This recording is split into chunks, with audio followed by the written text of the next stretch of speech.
지어서 다 옮겼어요. 우리 선수 옮기고 다 설치하고. 그러니까 어제 토보사 간단하게 지냈거든요. 시작하기 전에 우리 총무가 승무 이런 북을 잘 치거든요. 춤도 잘 치거든요. 승무가락 한번 치고 할게요. 신나게.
예, 반갑습니다.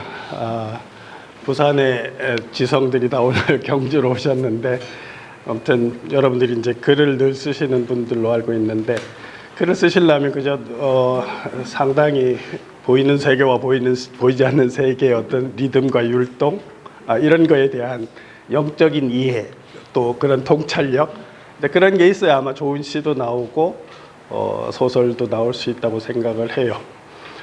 저는 제가 30살 간 넘어서 서울에서 공부만 하기 위해서 자발적 백수를 선택을 해서 경주로 내려왔어요. 30살부터 완전히 백수를 했어요. 백수를 해서 한 20년 정도 공부를 한 후에 책을 쓰기 시작해서 상고사에 대해서 환웅시대부터 사만시대까지 이렇게 통사로 다 정리를 할 정도로 정리를 했고, 그리고 그걸 바탕으로 한 이제 문화사를 또 한 두세 권 썼거든요. 그래서 책은 6권 발표를 했어요. 그리고 제가 갖는 관심의 주제는 이 신라 땅에서 출발했던 북유도를 재정립하는 거였거든요. 그러니까 모든 사람이 북유도에 대해서는 다 들어보고 대충 알아요, 그죠? 어린 시절에 배워서 그런데 그 최치원 선생이 규정한 거에 의하면 북유도가 유교, 불교, 도교를 다 포함하고도 넉넉하다, 이렇게 규정을 하셨어요. 근데 그런 규정만 보면 우리 스스로가 잘 못 받아들여요. 왜냐하면 우리는 역사를 배울 때 늘 중국의 변방으로서 강력한 힘을 가진 중국 옆에 작은 나라로서 소국으로서 늘 피해자인 것처럼 배웠는데 어떻게 그렇게 큰 도가 있었냐, 이렇게 보면 이게 설명이 안 되잖아요, 그죠?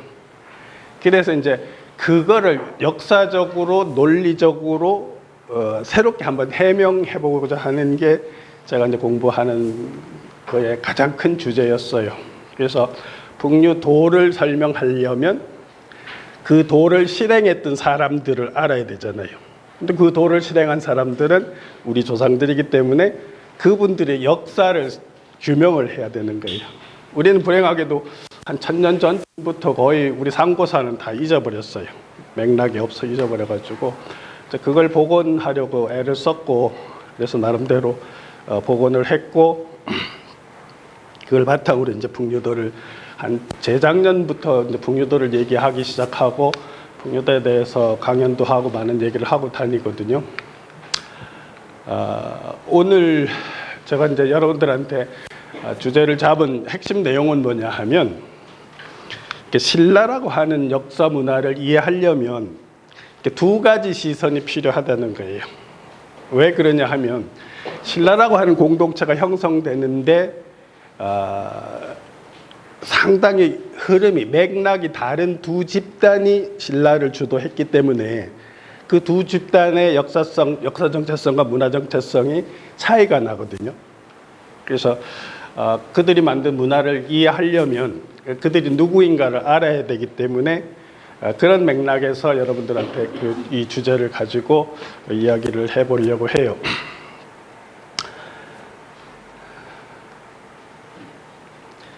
왼쪽 그림은요, 왼쪽 사진은 조선 후기 서울에서 구슬할 때, 큰 구슬할 때 12거리를 하거든요. 근데 그 12거리를 할 때 첫째 거리, 둘째 거리, 12거리 전체를 칼라로 다 그려놨어요. 그 책이 지금 규장각의 무당내력이라고 하는 책이 있어요. 그런데 첫째 장면에 보면 단군이 나와요. 단군이 나오는데 여러분들 보시면 단군이 하얀 옷에 고깔 모자를 쓰고 있거든요. 그런데 여러분들이 아는 지금 단군상은 고깔 모자를 안 쓰고 있어요. 그렇죠. 우리가 나 국가에서 기념하는 표준 영정에도 안 쓰고 있잖아요. 사실 그게 잘못된 거예요. 12거리를 할 때 12거리마다 모시는 신령들을 다 복식이 다르거든요. 근데 단군만 고깔 모자를 썼어요. 그렇다는 것은 무속에서는 단군이 고깔 모자를 쓰고 있다고 하는 그 전승이 계속 이어졌던 거예요. 그런데 왜 그럼 조선 후기에 단군을 표현하면서 고깔을 없앴을까요? 근데 그거는 두 가지, 이게 쉽게 말하면 유교라고 하는 이데올로기를 이제 조선이 운영이 됐잖아요. 그러면 무속은 불교보다도 더 저급한 문화로 이 사람들이 인식을 해서 유교 엘리트들이, 그죠? 그런데 우리 첫째 조상 어른을 무당줄에다 연결해서 그 복식을 하면 이게 뭐가 자기들 시각에서 안 맞는 거예요. 그죠? 그렇게 해서 단군 할아버지가 모자를 안 쓰고 계시는데, 제가 보면 분명히 단군 할아버지는 고깔 모자를 썼어요. 오른쪽 분 보시면 점안식 하는 거예요. 절에서. 점안식이라고 하는 거 아시죠? 그러니까 물질을 가지고 부처님 형상을 만들어 놓고 점안식을 해야 그 물질적인 부처님의 영이 들어오는 거거든요. 눈을 영이 들어오는 거예요. 그 눈을 뜨게 하는 의식을 할 때 고깔을 씌워요. 근데 저거는 중국에서도 안 하고 일본에서도 안 하는데 우리만 또 해요. 저게 왜 그러냐 하면 요거 장면을 보면 알아요. 요 갑골문이거든요. 중국의 상나라 때 갑골문인데 하여금 명자하고 목숨 명자가 요 그림에서 나오는 거예요. 고깔모자 쓴 이 그림, 이게 무슨 뜻이냐면 신에게 제사를 지낸 사람이 예관을 쓴 채로 무릎을 꿇고 있는 모양에서 목숨명과 하여금 영자가 발생했거든요. 그러니까 목숨줄은 어디서 와요? 우리가 원래 천도사관에서 보면 목숨줄은 북극성이 있는 칠성에서 오거든요. 여기가 근원이란 말이에요. 모든 생명의 근원이에요. 이렇게 내려온단 말이에요. 그러니까 북극성 하느님이 계시는 북극성의 영하고 소통이 되는 사람이, 그죠? 사람이 영을 받아서 입으로 전해주는 게 명령하는 거예요. 이게 우리 공수 내린다고 하죠. 무당이 공수가 같은 원리인 거예요. 신이 자기가 들어와서 신의 음성을 이렇게 거기서 명령하다고 하는 하여금 영자가 나온 거예요. 그 목숨줄도 바로 여기 북극성에서 오기 때문에 이제 같은 원리인 거예요. 그러니까 고깔모자를 쓴다는 거는 우주의 중심인 북극성을 중심으로 한 칠성 세계하고 소통이 된다는 거예요.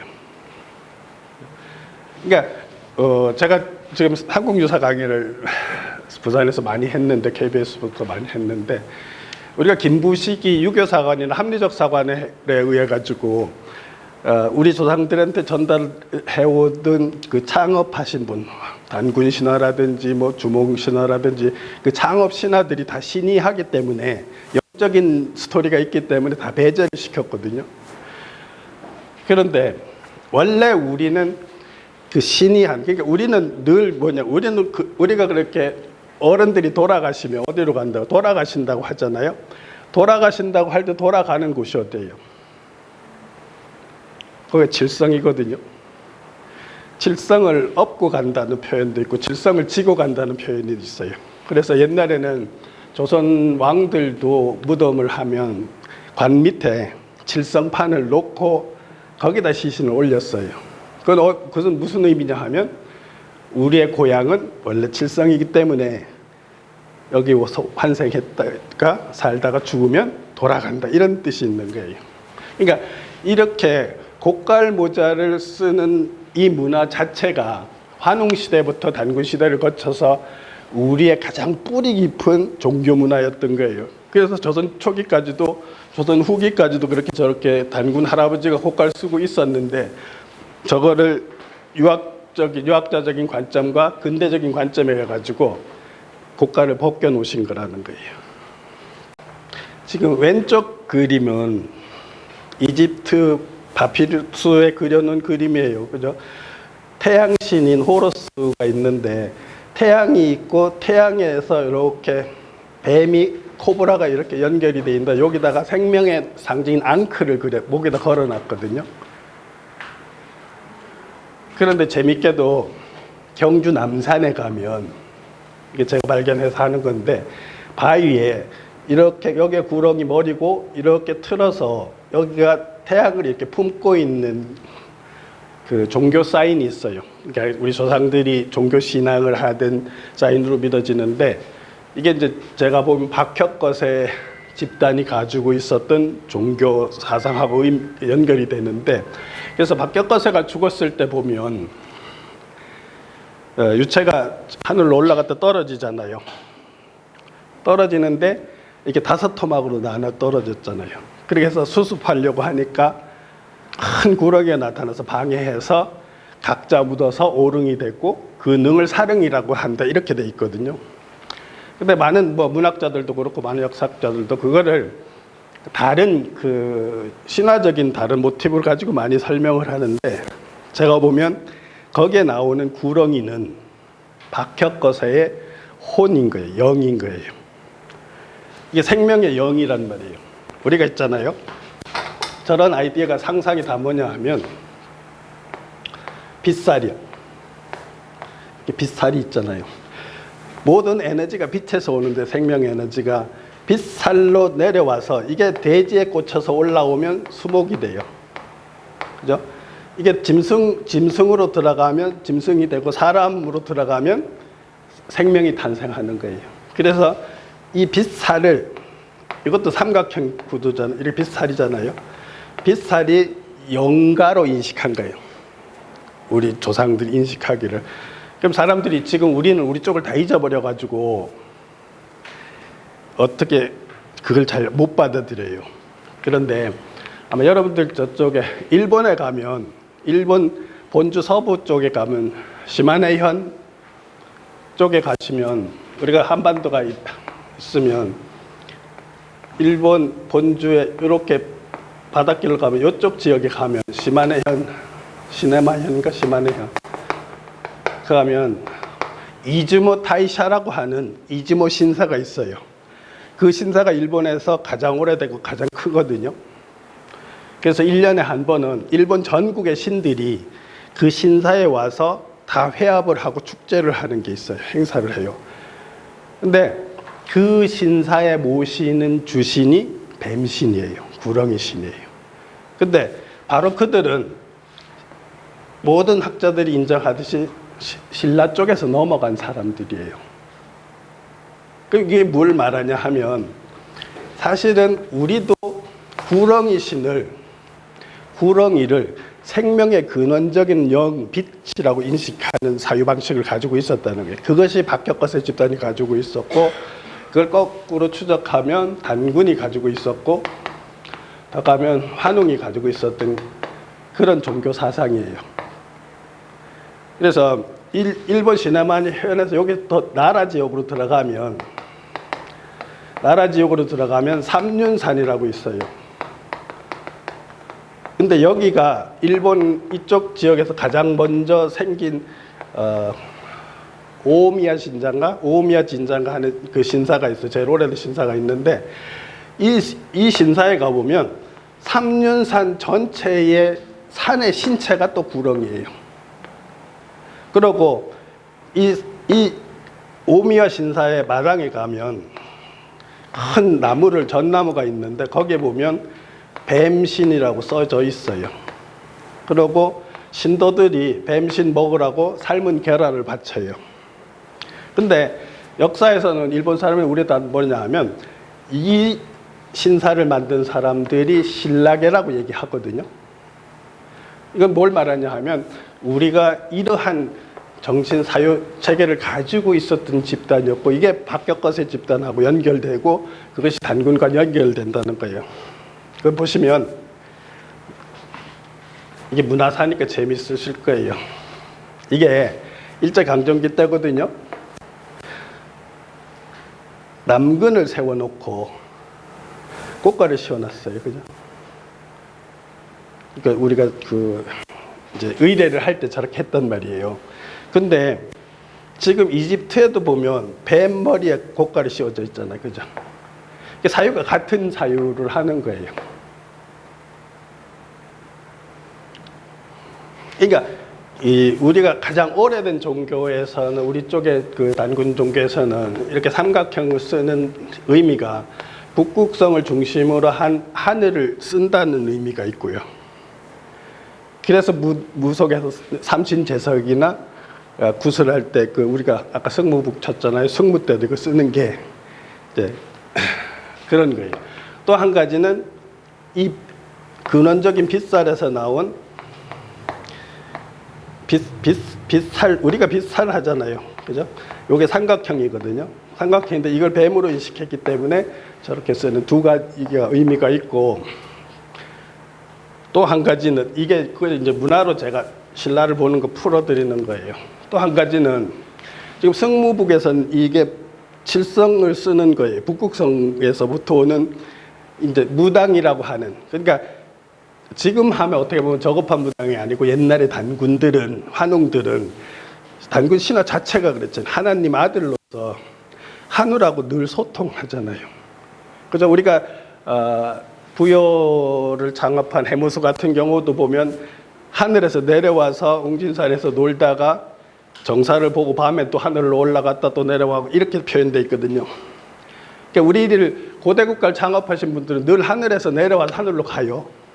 그러니까 그 의미는 뭐냐 하면 근원적인 영은 그저 하늘님하고 늘 소통한다는 거예요. 그런 생각을 가지고 있는 거예요. 그래서 뭐 최근에 20세기에 나온 우리 종교에서는 성통고환 그런 표현을 쓰는데, 이렇게 쓰는 전통적인 거와 신라 김씨들하고 관련된 사카족과 관련된, 이건 천산 너머에 있는 사카족 무덤인데 기원전 한 4세기 5세기 이때쯤이거든요. 이게 이렇게 모자를 써요. 그런데 보시면 신라 김씨 귀족들은 이렇게 썼어요. 모자를. 뭐냐면 이제 칠성신앙을 할 때는 귀를 다 덮는 고가를 쓴다고 하면 신라 김씨들은 머리 위에다가 작은 고깔을 올려놓는 형태로 썼어요. 그건 왜 그랬냐 하면 칠성을 중심으로 해서 전체의 우주 생명관을 가지고 있는 사유체계하고 초원에서 모든 생명의 빛의 근원, 태양을 앞서오면 태양에 이렇게 빛이 내려오잖아요. 그죠? 우리가 오후에 석양질 때 보면 구름 사이로 빛이 보통 이렇게 쫙 내려오잖아요.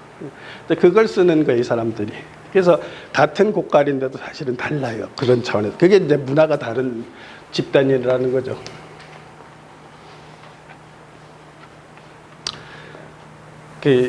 그래서 고깔 모자를 쓴 한인이라고 해서 변한이라고 하는 명칭이 생겼어요. 우리가 변한이라는 명칭이 생겼는데, 여러분들이 다들 학교 다닐 때 공부 잘하셨겠지만, 그죠? 우리가 흔히 어릴 때 국사 시간에 보면 신라는 사만하고 연결시킬 때 신라는 진안으로 다 배웠을 거예요, 그죠? 신라를 변한으로 아는 사람들은 여기 한 번도 안 계실 거예요. 다 그렇게 배웠어요. 그런데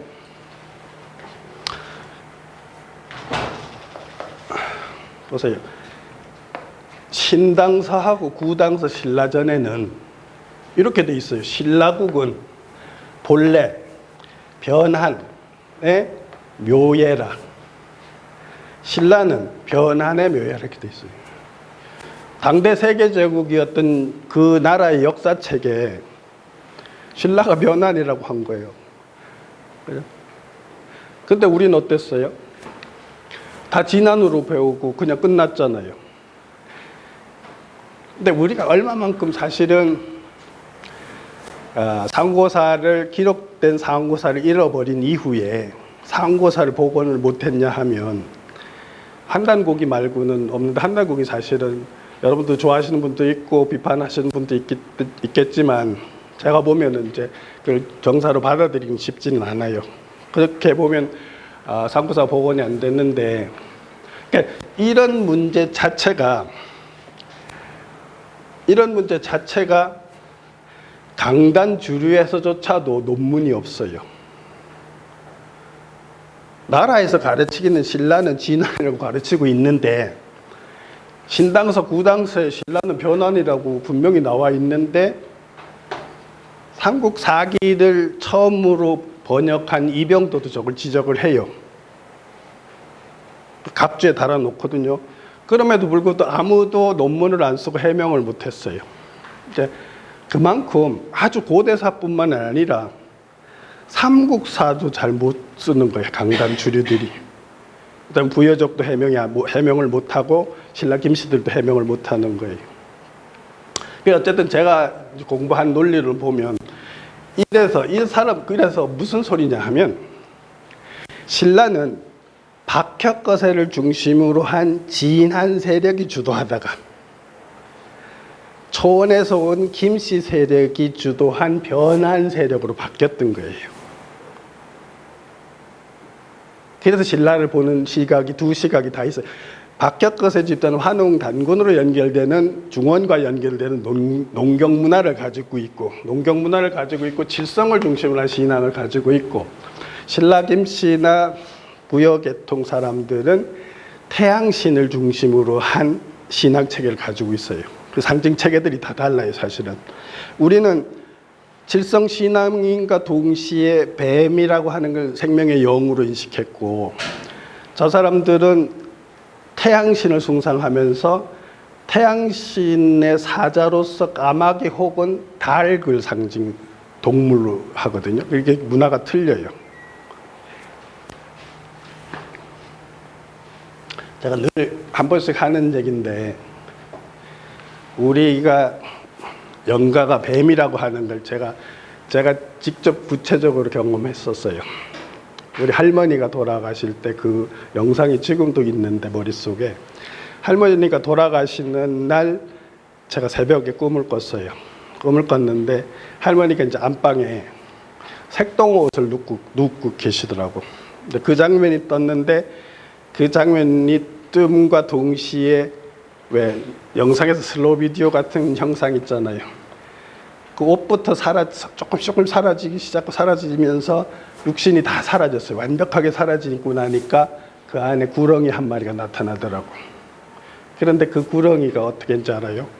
쑥 와가지고 지금도 제 여기를 물었어요. 딱 여기를 딱 물면서 구렁이가 말을 했어요. 저한테 뭐라고 얘기했냐면, 저 되게 재밌어요. 내가 부처님께 아주 잘못하진 않았는데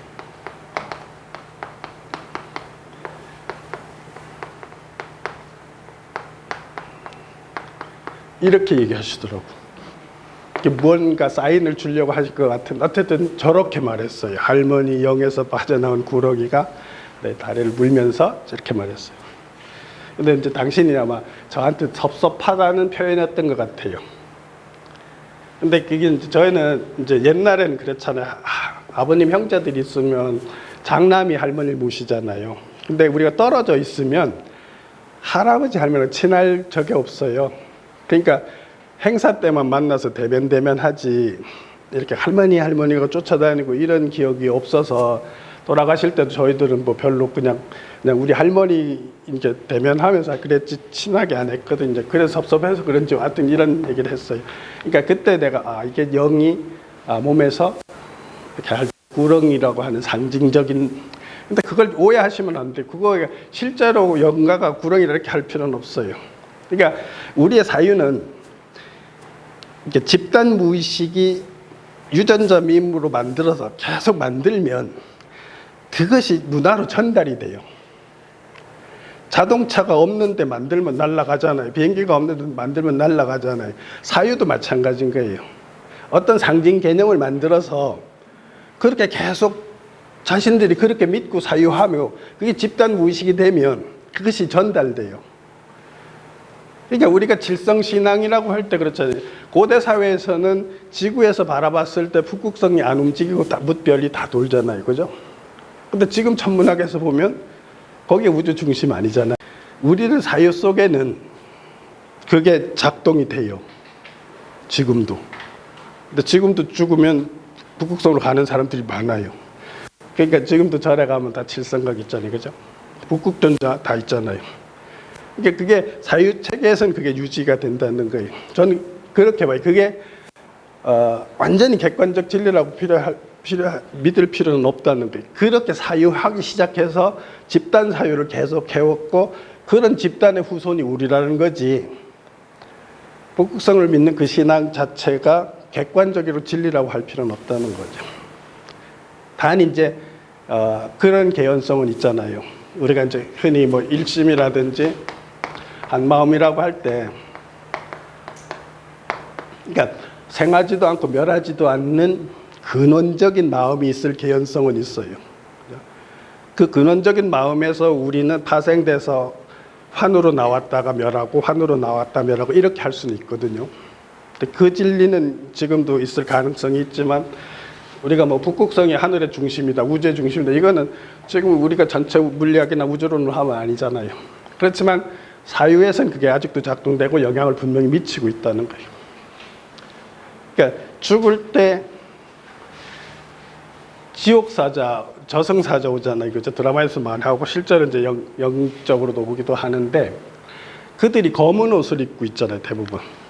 그게는 거기가 북극이 현하기 때문에 그런 거예요. 조의선이라고 알죠?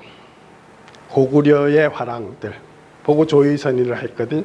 그 사람들이 입는 조의가, 조자가 이렇게 됐나? 근데 이게 뜻이 검은 옷하고 관련된 그 글자로 만들어졌어요. 그러니까 고려 때도 보면 승려도 아니고 속인도 아닌 집단이 있는데, 그 고려 도경에 나오는데 그 사람들이 머리도 깎고 검은 옷을 입고 뭐 띠를 메고 공동체 운동을 많이 하는 사람들이 있어요. 그 사람들이 원래 전통 복장이 검은색이었다는 거예요. 그러니까 우리의 아마 전통 도복 중에 한 가지가 검은 도복이었을 거고, 실제로 캐톨릭 수사들이나 이분들이 검은 옷, 사제복이 검잖아요. 그게 지옥신의 옷이거든요. 상징이 지옥신하고 관련돼 있어요. 저승하고 관련돼 있다.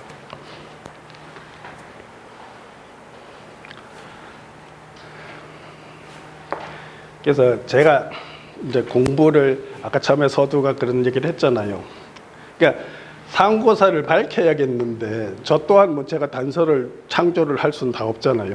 실제로 우리가 문헌상으로 보면 몇 장이 안 돼요. 남아있는 게 단군 시대를 정리한 기록상도 몇 장이 안 되고 하기 때문에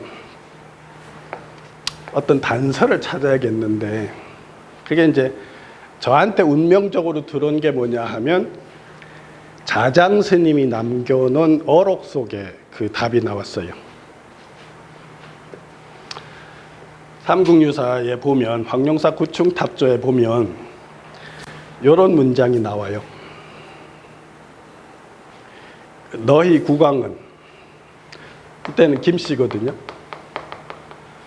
인도의 찰리 종족 사카 크샤트리아 야를 찰리종이라 하거든요. 근데 석가모니가 출가할 때 족성이 크샤트리아였어요. 이게 사카족이에요. 왕인데 이미 불기를 받았으면, 약속을 받았으면 남다른 인연이 있어서 지금 너희 나라 왕을 하는데 동이 공공의 족속과는 같지 않다 이렇게 규정해 놨어요. 그럼 뭐냐, 이게 뭐냐면 김씨 족속하고 지금 왕을 하고 있는 김씨하고 그 이전 세력인 동이 공공하고 뿌리가 다르다는 얘기를 적어놨어요.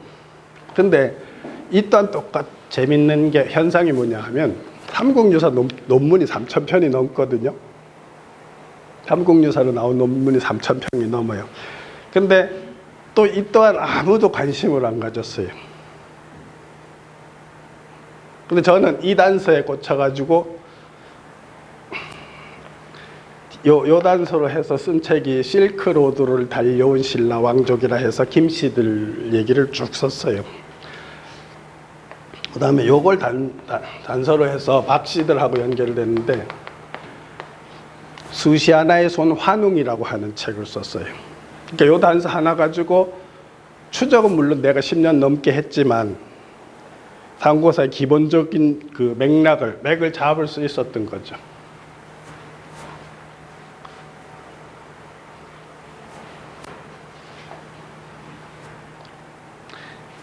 근데 저는 이런 생각도 해요. 그냥 이렇게 여담처럼 하면서 문학적 상상력으로 생각하시면, 전 지금은 이렇게 생각하거든요. 원래 우리는 천도를 추구하던 세력이에요. 천도를 추구하던 세력인데, 이거는 여기서 이제 풀어보면 동의공공이라고 하는 사람들이, 공공이라고 하는 사람들이 신성한 땅에다가 솥대를 세워놓고 하늘을 섬기던 사람들이 동북아시아의 무의 원조예요. 근데 공공이라고 하는 세력은 또 뭐냐면 공짜를 이렇게 받들던 사람이에요. 받들 공짜잖아요. 그건 뭐예요? 소도를 받들던 사람, 하늘을 받들던 세력이잖아요. 그러니까 이 사람들이 우리 문명, 한웅부터 해서 우리 문명의 근원 뿌리가 되는 거예요. 근데 이 사람들은 영적으로 열린 세계를 인정하고 수용하는 사람들이에요. 그죠? 아까 처음에도 우리가 작가 글을 쓸 때 보면, 그죠? 상상력이나 창의 같은 경우는 순수 이성만 가지고는 한계가 있을 때가 많아요. 뭐 여러분도 그렇겠지만 차를 타고 가다가 갑자기 어떤 생각이, 꿈을 꾸다가도 좋은 글이 나오죠. 저도 책을 쓸 때 자다가 내가 그동안 고민하던 게 그 꿈에서 답이 나오거든요. 그럼 반짝 일어나서 쓰고 다시 자요. 그렇게 해서 이 무의식이란 세계가 엄청나게 똑똑해요, 사실은. 우리 표면의식은 별거 아니에요. 이게 사실은 우리 모든 창의적인 능력들은 우리 무의식에 있어요. 그 무의식은 결국 근원의식하고 연결이 되고, 그건 부처님의 마음이고 예수님의 마음이고 하나님의 마음일 수가 있어요. 근원의식. 그래서 그 근원의식의 모든 것을 지어가는 동력의 핵심 에너지인 거죠. 그래서 저는 이런 것도, 만약에 우리가 천도 국가고 다시 이제 폐도 세상에서 천도 세상이 온다면, 우리가 역사를 1000년 이상 잊어버렸잖아요. 그러면 하늘에서 그걸 비장했을 수가 있는 거예요. 어떤 형태든지 복원을 하려면. 그죠? 사실은 그런 복원할 수 있는 단서가 이런 식으로 숨겨져 있던 거예요. 더 재밌는 표현으로 하면, 저는 여기 와서 공부하면서 내가 꿈에서 자장 스님을 한 3번 정도 뵀어요. 실제로. 그런데 자장 스님하고 어떨 때는 원효 스님하고 서라벌거리 같이 다니시는 것도 봤어요. 사실은 그 두 분이 사제처럼 움직이셨고 영맥으로 가장 친한 어떤 그 영맥이 있어요. 의상은 조금 약간 합리적인 지성 쪽으로 굉장히 발달했고, 자장하고 원효는 마음이 열린 쪽으로. 그러니까 의상 스님은 늘 그런, 그러니까 화음이나 이런 거를 강을 잘하고 해설을 잘하고 해석을 잘하는 그쪽으로 이제 재주가 훨씬 더 많이 뛰어나다면, 자장 스님하고 원효는 같이 공부를 잘 하시지만 영적으로 이렇게 많이 열려서 우리가 못 보는 현상이나 리듬 같은 걸 볼 수 있었다는 거죠. 그래서 간단하게 이렇게 설명하고 넘어가면, 공공이라는 세력이 중원에서 이렇게 와가지고 웅녀하고 만나서 단군 조선이 생겼다가 은나라 무정 때가 되면, 무정 8년에 이 사람 여기가 이제 붕괴가 돼요. 붕괴가 되면서 이 사람들이 동쪽으로 이주를 하죠. 그래서 요동반도 하고 서북한 지역으로 들어와, 이 사람들이. 그렇게 했다가 시간이 지나면서 충청도 지역으로 내려와서 진국이 형성됐다가 우거왕 때 이 진국의 리더들이 동남쪽으로 이주해서 변한 12국으로 들어오거든요. 이렇게 해서 사실은 이렇게 들어온 흐름이 단군 신화부터 서북에서 귀동남, 서북에서 동남쪽으로 라인을 타고 쭉 내려온 사람들, 여기서 일본까지 넘어가서 아까 말한 시마네 현으로 갔다가 나라까지 먼저 들어가요. 이 사람들이.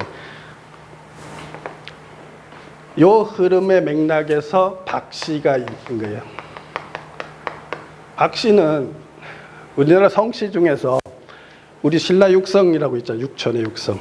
신라 육천의 육성은 당나라에 인구가 제일 많은 사람들 커트라인이 육성이에요. 다 빌려왔어요. 성을, 명칭을. 그러니까 이씨 하면 당나라, 그 사람들이 피가 온 게 아니고 그 이씨를 빌려오고 설씨를 빌려오고 이런 식인 거 빌려왔어요. 그런데 박씨는 고유 성씨예요. 그래서 박씨는 우리가 한자로도 이렇게 할 때도 목신, 이게 우리 쪽에서 말할 때 영가를 목신이라 하거든요.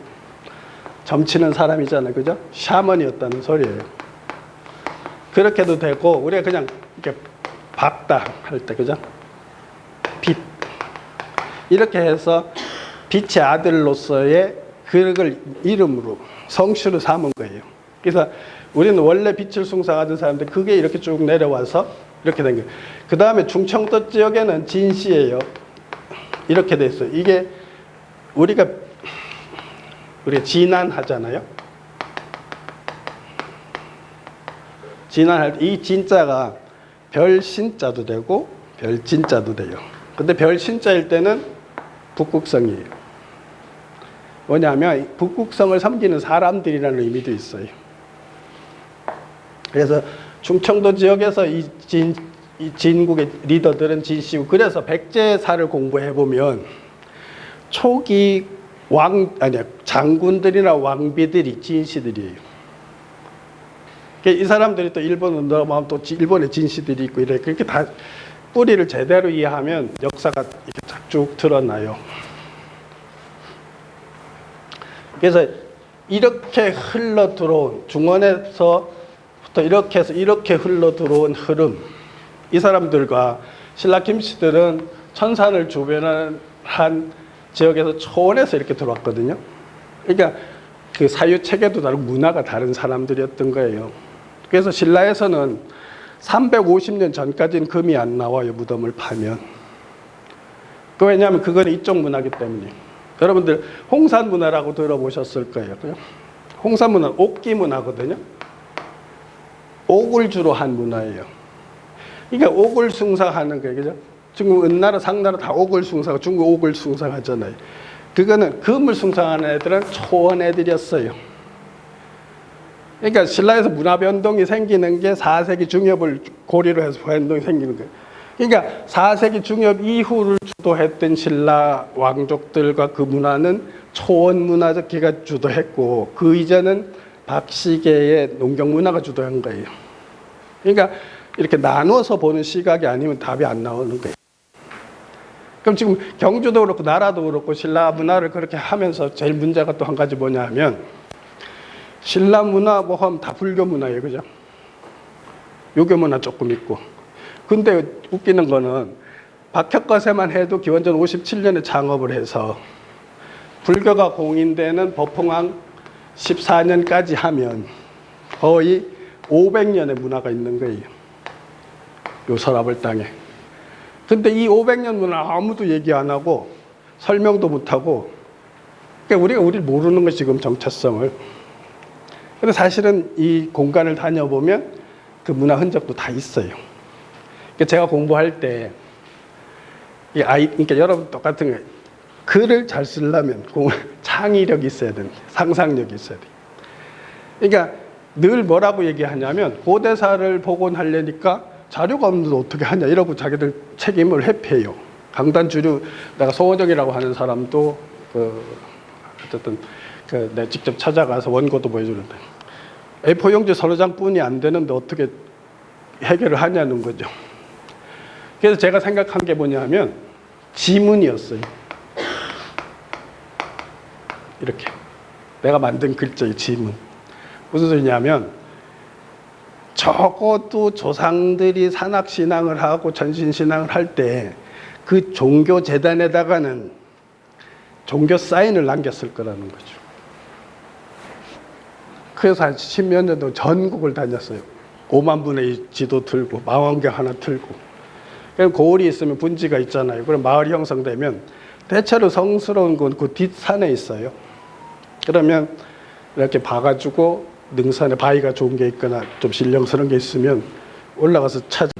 그러면 그 종교 사인 자료를 엄청나게 모아놓고 계열을 분리하면 이런 패턴, 이런 패턴이 나오잖아요. 그런 문헌에 있는 어떤 그 조상들하고 어떤 그 샤먼 문화에 남아있는 코드들하고 이렇게 연결되는 걸 하나씩 방중해서 연결하면 스토리가 된단 말이, 말이 된단 말이에요. 그러니까 잃어버린 게 그렇게라도 찾아야 접근을 할 수 있는 거예요.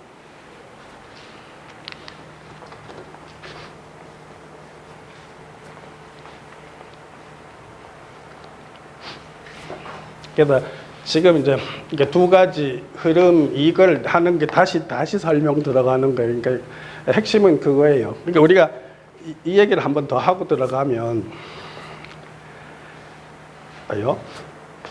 이렇게 해서 이렇게 들어온 내 보면 다 진자가 들어가잖아요.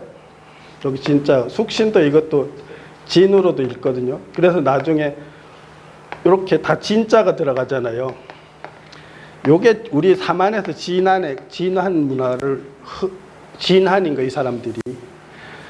그 다음에 이 사람들이 들어오고 나서 요 나나를 중심으로 해서 여기에서 기자조선이 생겨요. 기자조선이 생겼다가 이게 한시조선으로 바뀌거든요. 근데 한시조선의 준왕이 연나라의 공격을 받고 이렇게 마한 지역으로 들어와서 자칭 한왕이라고 해요. 그래서 한이 생기는 거예요. 마한이 생기는 거예요. 마한이.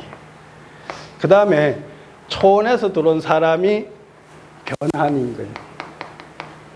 그 다음 변한에는 부여 변한이 있고 신라 김씨 변한이 있는 거예요. 사실은 이렇게 사만을 정리하면 굉장히 맥락이 깨끗해요. 그리고 저 시각으로 종교나 문화를 풀면 계열이 다 나눠서 분리가 돼요. 제 눈에 그 책에도 해놨는데, 근데 이것도 지금 강단이나 누구도 해명을 못해요, 제대로. 근데 이게 다 뭐냐 하면 근원적인 데서부터 질문을 해서 해결해서 이거 흐름을 못 잡기 때문인 거예요. 그래서 지금 강단 사람들은 뭐 어떤 사람 뭐라 하냐, 주류가 그 서울대도 한강 이남에 살던 한인들이 어떤 정치적인 견해를 구해 가지고 분화돼서 마한 진한 변화가 생겼다. 이거 지금 서울대 핵심 고대에서 주류가 아직도 이러고 있어요. 그러니까 이런 거예요. 제가 잘났다는 게 아니고 제가 서른부터 백수를 해서 이렇게 하고 싶었던 게 뭐냐 하면 그 공동체에서 가장 중요한 걸 누군가 해야 된다는 거예요. 그렇잖아요. 우리 공동체에서 지금 여러분들 한류가 지금 대단하죠. 그죠? 힘이. 한류가 드라마로 해서 K-팝으로 하고 음식으로 가고 지금은 또 국악도가 나가서 굉장히 많이 이제 인기를 끌고 경제도 그죠? 지금 우리 군사력까지 올라가잖아요. 경제 10위권 군사력도 지금 6위, 7위 이러거든요. 그럼 뭐예요? 결국은 제가 늘 하는 소리예요. 보라는 거죠. 결국은 마지막에 우리 내부와 전 세계 사람들이 지성들이 원하는 건 뭐냐면 저 한민족 공동체가 가지고 있는 사유의 뿌리, 사유의 근거, 저들이 저러한 삶을 사는, 저러한 다양한 한류로 펼쳐나가는 그런 에너지들의 근원이 뭔지 그걸 질문해 올 거예요. 그죠? 자기들하고 다른 뭐가 있다고 생각할 거 아니에요. 우리가 음악 잘하는 거 뭐 원래 신명문에 아까 처음에도 쳤죠, 그죠? 우리는 고대 중국 기록에 보면 여러분도 잘 알듯이 가을에 천재를 모시면 일주일 7일 주야를 음복하면서 춤추고 대동놀이를 했다고 해요. 중국 애들은 그렇게 그러니까 고대사에서 어떤 단체를 한쪽 반쪽을 쓰는데 그걸 특기해서 쓴단 말이에요. 그건 뭐냐면 자신들하고 다른 특별한 문화의식이라는 거예요. 그러니까 우리는 신명의 리듬, 몸과 리듬을 맡겨서 하나 되는, 엑스타시 돼서 하나 되는 그런 거를 상당히 의미 있는 거로 이해를 한 거예요. 그러니까 그런 문화가 지금 한류의 음악의 리듬을 타고 나가고 지금 요새 음악에서 나갈 때 나는 음악 잘 몰라도 대충 요즘 애들이 하는 게 뭐지? 가사를 긍정적인 메시지를 던지잖아요. 그죠? 그게 화랑들이 하던 거예요.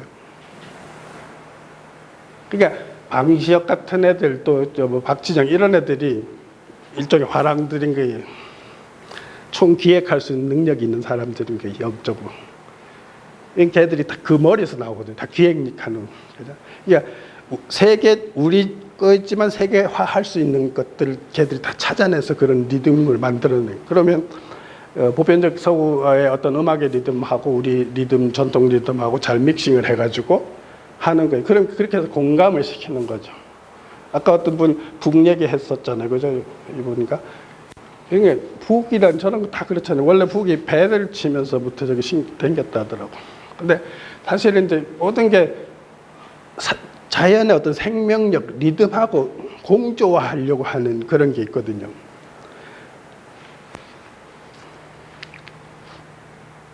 여기서 좀 쉽게 할게요.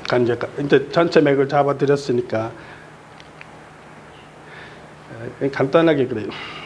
기원전 3,500년을 전후해서 보면 중국에 이렇게 앙소 문화라고 하는 문화가 있었고 동북 지역에 홍산 문화라고 있었어요. 이 홍산 문화를 주도한 사람들이 곰 토템족이었어요. 그게 이제 최근에 밝혀졌거든요. 20세기 후반에 그 자료를 보시면 홍산이 실제로 이렇게 홍산이에요. 이렇게 답사를 가보시면 산이 붉어요. 그 바위가 이게 암미석이 붉어가지고 홍산이라고 하는데 이들 지역에서 처음으로 오그려된 특별한 문화가 나오기 시작했는데 그래서 명칭을 홍산 문화라고 하는 명칭을 붙였어요. 그런데 북한 학자가 이 지역에 가서 이렇게 조사한 내용에 보면 저 산에 단군 전설이 있다는 걸 북한 학자가 제록해 놓은 게 있어요. 그러니까 우리가 생각한 것보다 저 멀리에 단군 신화가 전달되고 있었다는 거예요. 그 내용이거든요.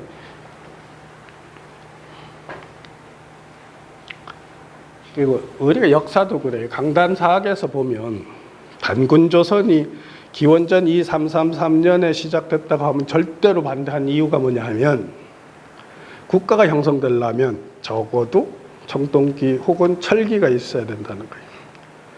근데 어떻게 기원전 2333년에 무슨 청동기 철기가 있었는지 이렇게 나왔거든요. 근데 사실 이제 다 나왔어요. 얼추 그런 자료들이 나오는데 이 홍산 문화를 핵심을 처음에 발견했을 때 뭐냐면 시간은 기원전 3500에서 3000이 홍산 문화 후기예요. 그런데 거대한 제단이 나오고 신을 모시는 묘가 나오고 왕이나 귀족들을 모시는 적석총이 나왔어요. 이런 것들이 상당히 웅장한 게 나왔거든요. 그래서 중국 자체에서 이 발굴한 북경대 소병기 교수 지금 돌아가셨는데 그분 같은 경우도 이미 초기 국가 단계 혹은 초기 문명 단계에 들어섰다 했는 거예요. 기원전 3000년경에. 그럼 기원전 2333년에는 초기 국가가 얼마든지 쓰죠. 그죠? 그러니까 신화라고 해서 자꾸 잘랐는데 우리가 왜 서양에서도 보면 슐라이만인가 그 돈 벌어가지고 고고학 발굴한 사람 있잖아요. 그죠? 그 일리아드에 나오는 그 역사 유적을 계속 자기가 돈 벌어가지고 발굴하고 다 찾아냈잖아요. 그죠?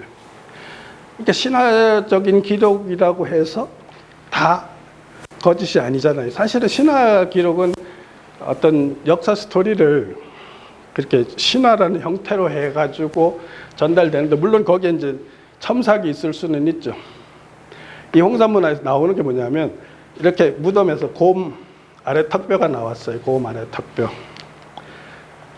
요거는 실물이 나왔어요. 제단에 곰을 희생한 거예요. 이게 곰 아래 턱뼈거든요. 이거는 옥으로 만든 거예요. 구멍이 3개인데 양쪽 머리를 옥으로 해놨어요. 세구멍 옥기라고도 하는데 이건 제가 보면 웅녀 여신의 상징 펜던트예요. 고대 사회는 유라시아 문명, 유라시아 전체에 보시면 고대 사회는 여신이 이렇게 계속 돈다, 이렇게 돈다고 생각해요. 여기 3태양이 아침 태양, 점심 태양, 저녁 태양. 현재 여신, 할머니 여신, 처녀 여신 돌고 이렇게 돌아. 이렇게 세 여신이 돈다고 생각해요. 삼신이 돈다고 생각해요. 삼신이 계속 생산하는 거예요. 처녀 여신이 커서 생산을 하고 어른이 돼서 그럼 어른 나이 들면 죽어요. 그죠? 그러면 생산 못 하죠. 또 이제 새로 처녀가 올라오고 이렇게 해서 삼신이 계속 생산을 담당하는 그런 상상력을 한 거예요. 그래서 저 삼태양이 제가 보면 곰 삼신 할머니의 상징이었다고 생각을 하는 거예요. 근데 그 문화에 호랑이도 나와요. 중국에서 호패형이라고 하거든요. 호랑이 패식. 호랑이 또 나와요. 이렇게 호랑이 옥기도 나와요. 물론 다른 것도 나오는데 제가 왜 이렇게 설명 간단하게 하냐면 그 홍산 문화를 주도한 게 곰 토템과 호랑이 토템이 있더라는 거예요. 그러면 우리 입장에서는 뭐예요? 단군 신화가 떠오르잖아요. 근데 단군 신화는 환웅은 외부에서 왔고 제지에는 호랑이와 곰이 있잖아요. 그러면 단군 신화가 설명할 수 있는 역사 무대가 드러난 거예요. 20세기 후반에. 이게 제가 2002년에 그 답사가 된 제 모습이에요. 지금 갔을 때는 이렇게 노지연, 지금 여러분들 가시면 축구장만한 돔 이렇게 덮어놨어요. 유적을. 이 유적을 전체 돔으로 해서 덮어놨어요. 그래서 이런 적석총 하면 우리가 역사 조금 지식이 있으면 다 고구려 그러죠. 고구려 백제 적석총 그러잖아요. 그죠? 그 문화의 원류가 여기 있어요. 그리고 요거는 7층으로 돼 있어요. 근데 요게 요렇게 7층으로 돼 있대요. 7층 무덤 하면 뭐가 생각나요? 우리 그죠? 집안에 있잖아요. 그죠? 집안의 장군총이 7층 피라미드예요. 이거 왜 7층 했겠어요? 여기 칠성님이 계시니까 하는 거예요.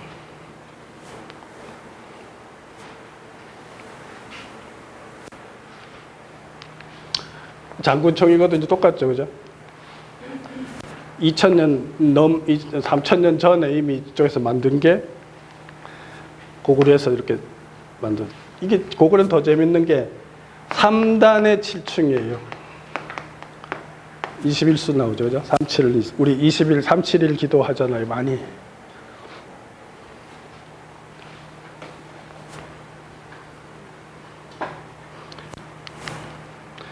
이런 게 백제로 내면 이렇게 풍납토성에 보면 이렇게 적석충이 나오거든요.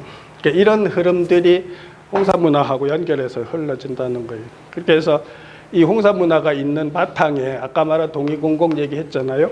그 세력들이 어디로 나오냐 하면, 그러니까 문제는 뭐냐면 우리가 삼국유사라는 책 자체가 일현 스님이 김부식이 유교 합리성을 가지고 우리의 전통 문화와 사유 체계를 거부하는 관점에서 지워버린 내용을 일현 스님은 회복하고자 하신 거거든요. 그렇게 해서 다 자료를 찾아서 삼국유사를 해놓으신 거예요. 그러면 이 단서에서 뭘 찾았어야 될 텐데 사람들이 다 그냥 보고 지나간 거야. 근데 아니면 어쩌면 역사하는 사람 삼국유사 안 읽어봤을, 잘 안 읽어볼 거예요. 이게 안 읽어보니까 단서를 거기서 못 찾았죠. 삼국유사는 자기들이 공부하는 텍스트가 아니라 생각했을 거라고. 원래 삼국유사 요새는 강단줄에서도 많이 인정해요. 근데 한 8, 90년대까지만 해도 삼국유사 역사책으로 잘 인정 안 하려 했거든요. 그런데 삼국유사에 나온 단서를 가지고 역사를 복원하려고 안 한 거죠. 그런데 아까 동의공공이 분명히 그렇게 나와 있잖아요. 자장스님이 그렇게 했잖아요. 신라박씨들, 지인인들하고 연결된다고. 그 사기 본기에 이렇게 나와요. 삼묘가 다 자른, 삼묘가 강의 형제에서 여러 차례 난을 일으켰는데 이때 순임금은 순수를 마치고 돌아와서, 이때는 순이 총리예요. 돌아와서 요임금에게 공공 세력을 유릉, 지금 북경 지역이거든요. 유배시켜서 북쪽 오랑캐를 교화하게 했다. 이렇게 기록이 나와요. 근데 이 기록은 무지하게 많이 나와요, 사실은. 제가 이거로 책을 쓴 수잔에서 환웅을 처음에 680쪽을 편집을 했는데 출판사에서 내용이 너무 많으니까 100쪽만 빼달라고 그래가지고 빼고도 580쪽이었거든요. 무슨 이 사람들을 가지고 역사를 편집하는데 설명할 수 있는 자료들이 그렇게 많았다는 소리예요. 사기에 이렇게 나온단 말이에요. 보기로는 순이 공공을 유주로 유배시키자 그가 이석에 살았다고 한다. 당나라 역사책에 이렇게 써 있잖아요. 다시 이주한 그 지역에 그렇다고 써 있어요. 근데 이게 대명일통지에 순천부지에 제가 요 미룬 현지도 제가 직접 가서 사왔거든요. 이만큼 두꺼운 거. 거기도 앞부분에 나와요. 그러면 이게 뭐냐면 중국에서는 역사적 사실로 인식하는 거예요. 그죠? 우리만 아니라고 모르는 거죠. 근데 그 현장이거든요, 여기가. 여기가 운봉산인데 요 지역에 공공성이 있었어요. 북경대 역사학계에서 발굴한 기록도 있어요. 무슨 소리? 사실로 확인된다는 소리예요. 그러면 우리가 단군 신화에서 뭐라고 돼 있냐 하면 단군 왕검이 쓴 게 요임금 말년이라고 돼 있어요.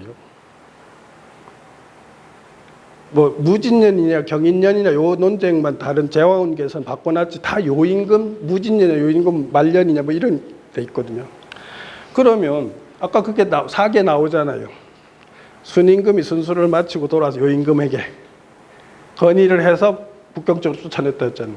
그 단군 신화의 시대적 설정하고 맞아 들어가잖아요. 그죠?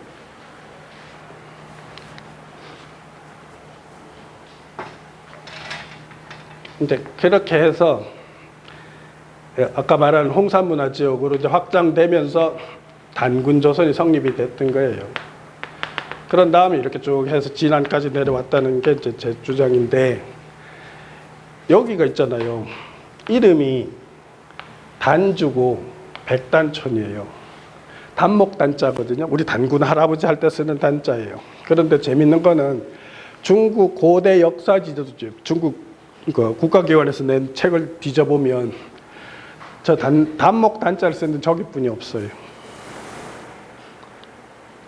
이게 뭐냐면 우리로 하면 박달천이에요.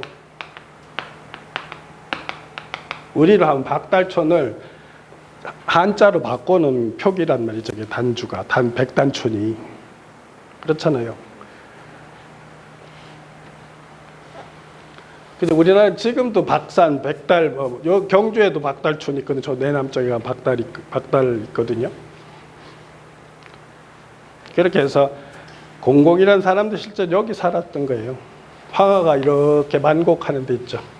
실제로 중원의 주인공이 중원에 살았던 사람들이에요, 쟤들이. 근데 여기 있다 요인금 말년에 이렇게 북경 여기 공공성으로 온 거예요. 그 여기가 어디냐면 북경 사람들이 지금 여기 미룬 요 공공성 앞에 흐르는 물을 막아서 미룬 수고를 만들어 그 물 먹어요, 지금 북경 사람들이. 65km 정도 떨어져 있어요, 북경에서.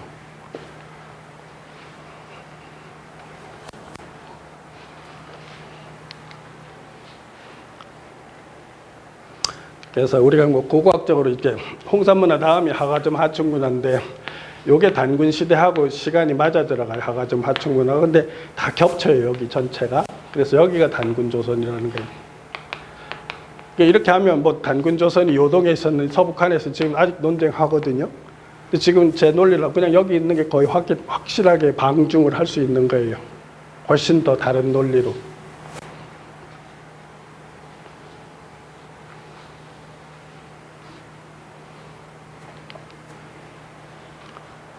그래서 제왕운기에 보면 아까 말한 은나라 무정 때 이제 단군조선이 망하고 164년 공백기가 있어서 그 다음에 기자조선이 생겼다 이런 얘기가 나와요.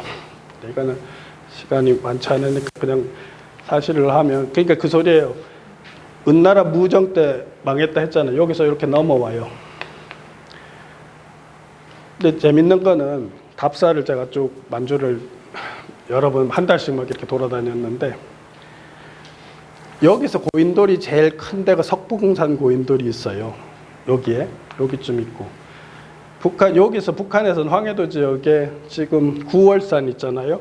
구월산 봉우리 제일 높은 데서 앞에 한 500m 가면 관산리라고 있어요.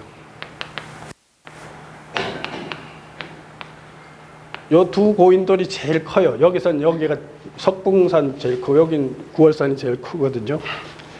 그러니까 단군의 주력이 요렇게 들어왔다는 거예요. 처음에 1차적으로 은나라 무정 때. 그 기원전 한 13세기경이 되거든요. 그렇게 해서 이 사람들이 이렇게 확장을 하는 거예요. 그러니까 사실은 이렇게 한반도는 은나라 무정기 이후에 1000년 동안은 한반도 전체가 단군의 나라였어요.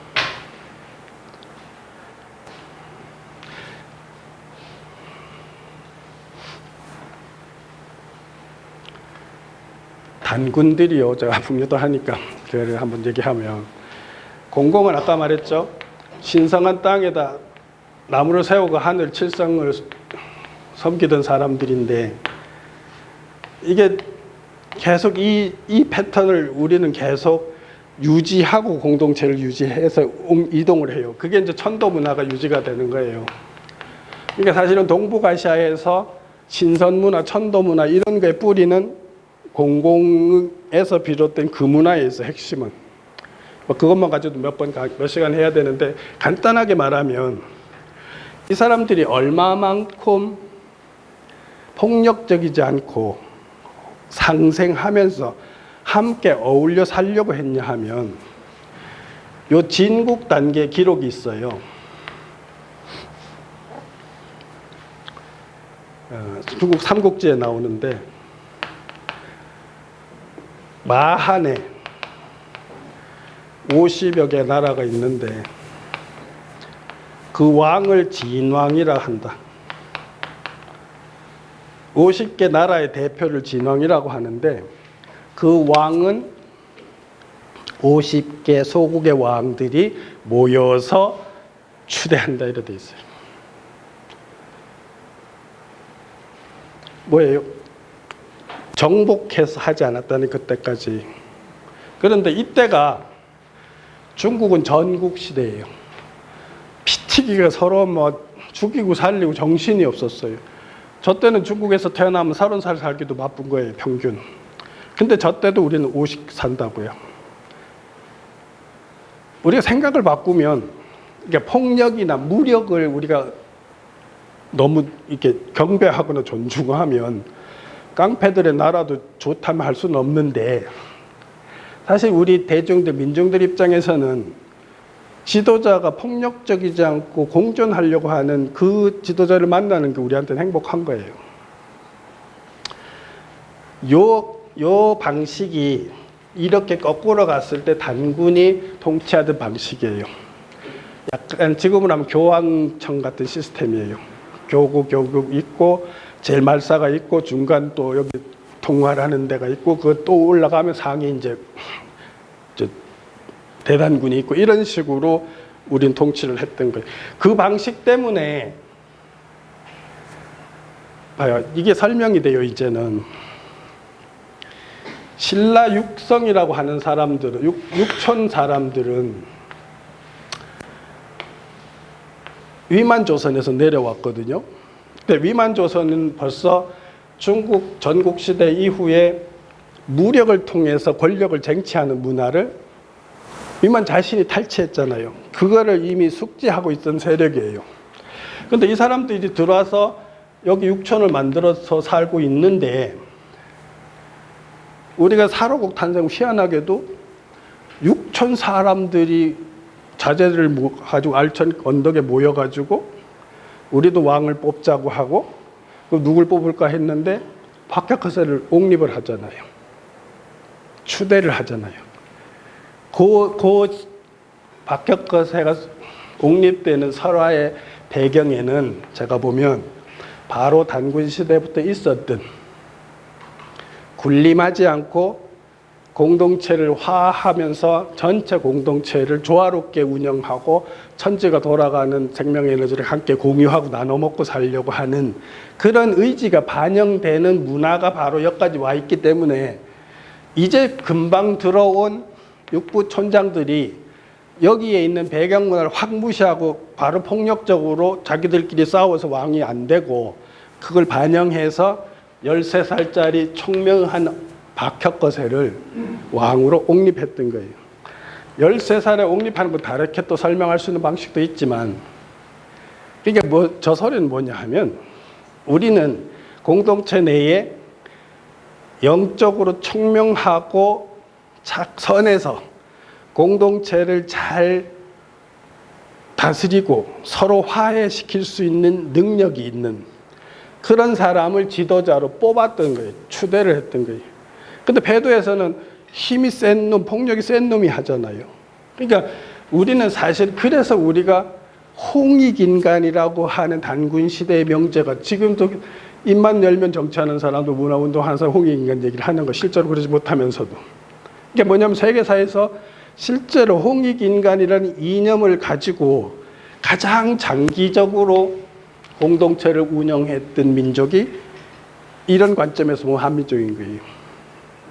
그러니까 이게 바로 우리가 미래에, 그죠? 미래에 지금 기후변동에서 제일 문제가 뭐예요? 기후변동의 제일 문제는 가장 크게는 인간 쪽수가 많다는 거예요. 그리고 인간이 과소비한다는 거예요. 에너지를. 그리고 서구 과학과 합리적인 그런 정신들이 지배하고 있다는 거예요. 무슨 소리냐면 이게 하나의 생명의 장이라는 인식이 거부되고 있는 거예요. 실제로는. 종교인이 그렇게 많아도. 왜냐하면 하나의 공생명이라고 하면 이걸 서로에 있는 모든 생명이 서로 상생을 해야 하기 때문에 거기에 맞는 가치를 창출하고 사회 시스템을 맞춰야 맞는 거예요.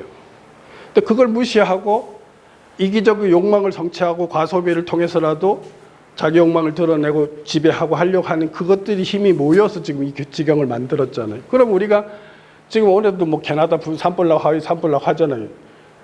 상상을 못하는 변동이 앞으로 계속 일어날 거예요. 그러면 그러한 지금 역사의 대변 시대예요. 적어도 6,500년 정도의 변화에 이게 잘라서 이제 중변, 소변 이렇게 또 나눌 수 있는데 이런 정도의 대변혁기라고요. 문명의 대변인. 그러면 지금 우리가 집단 지성들이 앞으로 미래 문명에서 공존을 하려면 결국 뭐냐면 하나의 생명의 장이라는 걸 다시 수용해야 돼요. 그러니까 지구가 지속 가능한 생명의 장을 만들려고 하면 어떤 공동체를 만들고 어떤 경제 시스템을 만들고 어떤 존재 방식을 우리가 선택할 거를 이제 선택을 해야 되는 거예요. 그게 이제 문명이 바뀌는 거예요. 지금까지는 폭력적으로 이제 확대 재생산하는 거였다면 이제는 순환해서 어떻게 우리 생명들이 공존하면서 아름답게 살 건가를 이제 모색, 이 변동 지금 금방 안 돼요. 제가 보면 지금 이렇게 캐나다 불나고 온도 가면 뉴스에 계속 떠들어도 다 남의 일이에요. 그러니까 표현으로 왜 하나님이 결국은 벌을 주냐 하면 아는데도 안 들어요. 그죠? 어디 저 캔버린가 어린아이가 뭐 환경운동 하는 애 있잖아요. 걔 맨날 나가 목청 들고 뭐 큰 행사를 하죠. 아무도 안 들어요. 그죠? 결국은 언제 듣는지 알아요. 우리 자신들이 엄청난 피해를 입고 고통을 받고 아 진짜 그렇구나 하는 상황까지 그 지경까지 가야 존재태를 바꾸려고 한다고 집단적으로. 그래서 하나님은 어쩔 수 없이 그렇게 하는 거예요. 어떻게 보면. 제가 보면 자비롭지 않아서가 아니고 그래 안 하고는 말을 안 들어요. 우리가. 그죠? 우리는 늘 말은 잘하면서 실천을 못 해요. 그러니까 이것도 제 자랑 같아지게 되는데 저 같은 경우 여기 이제 백수하러 내려왔잖아요. 서른 30대 초반에. 그럼 저 같은 경우는 차도 한번 내 이름으로 사보지 못했고 골프채도 못 잡아봤어요. 그럼 제가 백수를 하려면 어떻게 해야 돼요? 최소한의 경비로 살아야 백수를 할 수 있는 거예요. 최소한 경비로 살면서 내 공부하면서 시간을 얻어서 공부를 하는 거예요. 그러니까 다른 욕망이나 다른 걸 할 수 있는 걸 다 절제를 하지 않으면 이걸 못했단 말이에요. 그러니까 존재 방식을 선택하는 것에 따라서 존재해진다는 거예요. 사실은 우리는 사실 먹고 입고 자고 이렇게 하는데 보통 사람들 다 한 5배 이상을 쓸 거예요. 기본 생존하는 에너지에 비하면. 사실 어떻게 보면 기본 에너지를 소비하면서 사실은 서로 여유롭게 소통하면서 행복한 게 더 좋을 수도 있어요. 서로 좋은 사람이 돼서 서로 의지하고 서로 담소하고 서로 여행 가고 서로 춤추기도 하고 그러고 사는 시간이 많은 쪽으로 우리가 방향을 트는 게 어쩌면 더 행복할 수도 있는데 지금은 집단적으로 그러기에는 막 저쪽으로 가는 에너지가 너무 센 거예요. 그러니까 우리는 사실은 어디에 문제가 있냐면 자기의 존재 방식을 자기가 결정을 잘 못해요. 휩쓸리지. 그러니까 세상을 변동은 누가 시켜요? 늘 음극이면 여기 양이 나타나죠. 양극이면 음이 나타난다고. 그래서 결국 소수가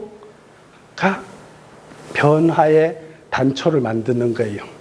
변화의 단초를 만들면서 그 에너지를 집중화시키고 거기에 맞는 어떤 이론을 만들고 사유체계를 만들고 해서 그 사람은 이제 엄청난 에너지를 가지고 있으니까 확신을 가지고 하는 거예요. 그럼 처음에 그 사람은 비판도 받고 저저저 하는데 세상이 바뀌고 보면 에너지가 이렇게 가고 있는 거예요. 그러니까 늘 그렇죠. 그러니까 부처님도 혁명가고 석가모니도 혁명가고 예수도 혁명가잖아요. 당신들이 환영 못 받는다고. 제가 종교 공부할 때 어릴 때 보면 되게 늘 야오른 게 그거예요. 예수님이 그렇게 고생하셔서 해놓고 부처님이 그렇게 고생하셔서 해놓으면 당신들은 큰 고생도 안 하는데 화려한 집에 좋은 복식에 너무 잘 사는 거예요. 그런데 제대로 스승님을 따르면 고맙겠는데 대부분이 위선인 거예요. 또 이렇게 보면. 그죠? 아마도 종교 세상이 제가 보면 미래에는 성직이라고 하는 직책이 많이 소멸될 거예요. 인류가 이렇게 집단지성이 살아나기 때문에 기복적인 데서 속고 그러지 않을 거예요. 점점 집단적으로. 그러면 이제 그렇게 위선으로 종교적 행위를 해서 존재하던 삶이 아마 모든 사람이 이제 자각해서 그런 공동체 커뮤니티식으로 아마 어떤 삶이 진행되지 않을까 그런 생각도 해봐요.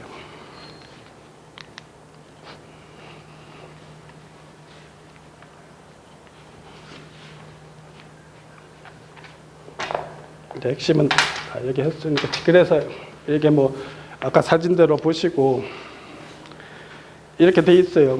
진한이라는 게 진국의 후예라고 아까 그래도 사진에 다 이렇게 해놨는데 이런 기록들이 있어요. 그래서 신라 육촌이 내려온 기록도 있고.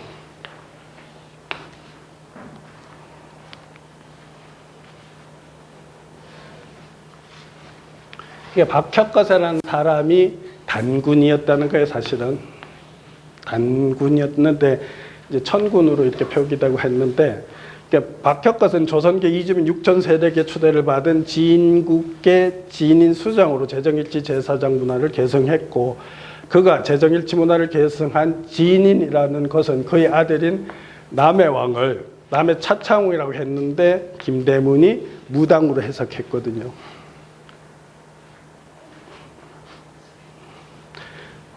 박혁거세 거서관, 그래서 거서라고 하는 거는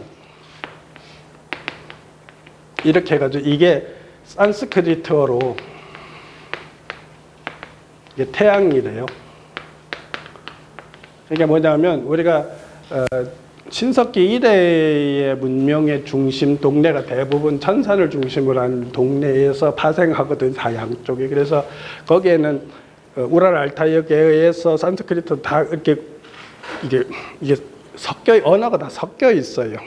그 언어를 가지고 태양의 아들이라고 하는 거수, 그러니까 거세라고 하잖아요. 그러니까 이게 다른 기록에는 거수라고도 기록돼 있어요. 우리 삼국지 같은데 뭐 거수, 이게 다 뭐냐면 태양의 아들이라고 하는 그 상징성을 가지고 있는 명칭이에요. 그러니까 산스크리트어로도 태양인 게 캐시고 이게 거수고. 그래서 이 사람들이 이제 신라의 상당한 에너지, 이게 뭐냐면 박씨들이 이제 권력이 석씨로 갔다가 김씨로 넘어가잖아요. 그래서 김씨가 이제 중앙 집권하고 힘을 막 쓸 때 진흥왕, 포풍왕, 진흥왕 이렇게 여기 누구죠? 진평왕 이렇게 가는데 여기서 내왕의 왕비족이 다 박씨들이에요. 그러니까 여기까지는 이렇게 했다가 이제 여기서부터 이제 김씨로 세력이 확 넘어갔다 뒤에 가면 다시 박씨들이 또 하잖아요. 그러니까 석씨들은 이제 배제를 시켜요. 그래서 석씨들은 지금 2만 명뿐이 안 돼요. 지금 석씨 종친회가 한 2만 명뿐이 안 되거든요. 거의 이제 사멸이 됐고 석씨하고 그러니까 김씨하고 박씨만 계속 주도권을 가지고 이제 했죠.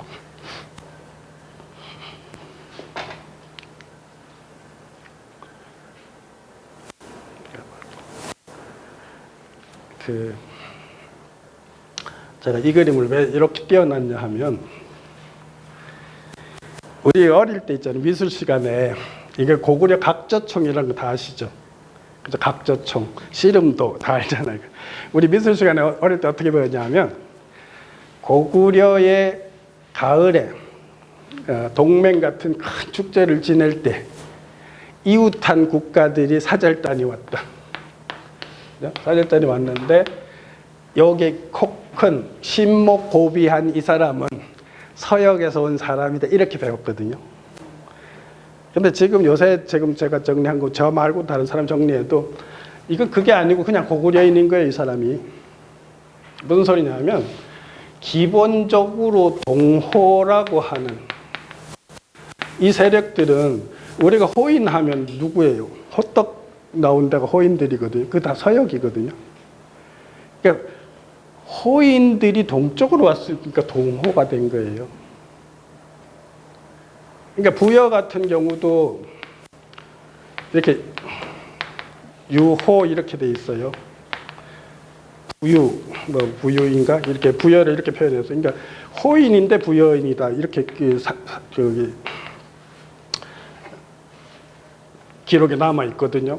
근데 이거를 이제 요새 시각으로 보면 돼요. 중앙대학교에서 인골 연구를 했어요. 몽골 전체를. 그랬더니 서몽골에는 코카시안하고 혼혈이 돼 있어요. 근데 중앙몽골은 차라리 몽골 인종이 많이 나와요. 그러더니 동쪽에 오니까 다시 코카시아서 혼혈이 나오는 거예요. 그러면 이 동호 계열들이 다 고구려 부여를 창업한 세력들이 다 넘어온 사람들이거든요. 그러면 제지 예맥계하고 합쳐지면 이게 혼혈인들인 거예요. 고구려에도 저런 사람들이 그냥 고구려인으로서 그때 살고 있었던 거예요. 이 사실은 최근에도 이 정선에서 나온 고인돌이라든지 남쪽의 늑도 뭐 이런 고인골들 조사해 보면 우리 조상들의 코카사시안 그 유럽 인종 그 DNA가 굉장히 많이 나와요.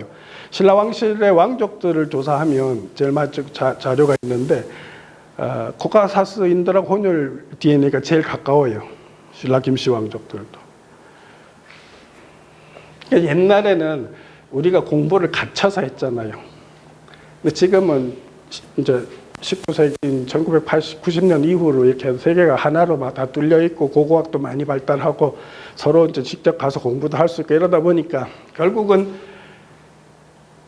우리 고대사는 약간 국제사적인 그렇게 시각으로 봐야 돼요.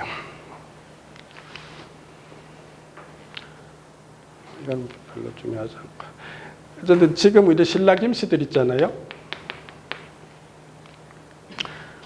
요거는 지금 그 완주 원료고라는 데 보면 변한이 요동에 있었다는 기록이 있어요. 지금 그러니까 이 변한이라는 게 만주를 거쳐서 들어왔다는 어떤 기록이 있다는 얘기를 보여드리는 거고, 이 지금 동카자흐스탄 하면 천산이 있으면 천산 요 넘어거든요.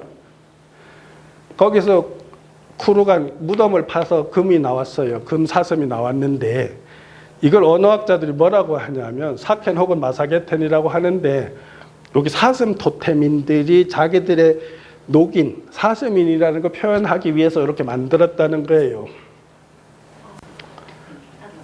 예, 사슴하고 사켄, 마사케텐이라는 부정 명칭에 들어있는 어근 사그가 사슴을 의미하면 이때 사슴은 자신들이 아마도 사슴인 녹인이라고.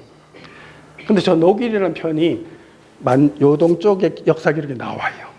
녹인이라는 게. 뒤에 자료 보여드릴게요. 근데 신라 왕족, 김씨 왕족들이 요 금관 있잖아요. 거기에 보면 녹각수지형이 있죠. 그죠? 연결이 다 돼요. 녹각수지형. 이건 고고학적 인골이 나온 거예요. 천산 지역에 알타이 산맥에 천산이 있고 천산이 이렇게 있으면 알타이 산맥은 이렇게 있거든요. 근데 이 지역에서 기원전 7세기, 2세기의 무덤에서 스키타이 전사들이 나오는 거예요. 지금 이 스키타이가 다 사카 계통이거든요.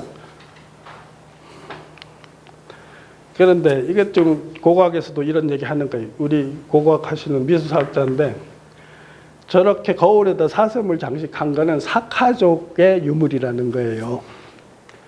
사카족의 유물이라는 거예요. 그게 권영필이라고 하는 미술사학자 유명하신 분인데 함이라는 지역이 어디냐면 천산이 있으면 약간 동쪽에 있어요. 함이가. 천산 동쪽에 여기 골륜산이 있어요. 이렇게. 근데 이 사람들이 흔히 말해서 황하가 이렇게 내려와서 이렇게 오잖아요. 이 지역이 오르도스거든요. 여기가 알타이고 여기가 천산이에요. 그러면 아까 7세기, 2세기 여기 사카족 나오잖아. 이 사람들이 이렇게 들어왔다가 이렇게 이동하는 거예요. 동쪽으로. 그래서 우리나라 청동기 문화가 이 사람들하고 연결되는 문화가 나와요. 그런데 아까 말했죠. 녹인이라 했잖아요. 자기들이. 근데 일주서라고 하는 책에 보면 왕의 별명 발인 녹인, 녹인자 양록 신주 사슴처럼 잘 달린다 이렇게 돼 있어요. 요 녹인이라는 사람들이 요동 쪽에 넘어왔다는 거예요. 녹인이라는 표현이 있잖아요. 그렇게 하고 보면 그래가지고 신라 김씨들이 왕관을 만들 때 이렇게 녹각 수지형을 요 녹각을 만들었다는 거예요. 이게 자기들 신라 김씨들 토템이 사슴이기도 했다는 거예요. 사실은 우리가 지금 다 잊어버렸죠.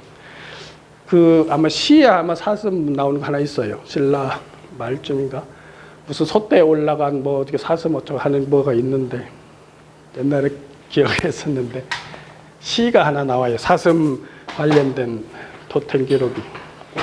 근데 여러분 이거 되게 재밌죠? 이 사진 한번 보셔요.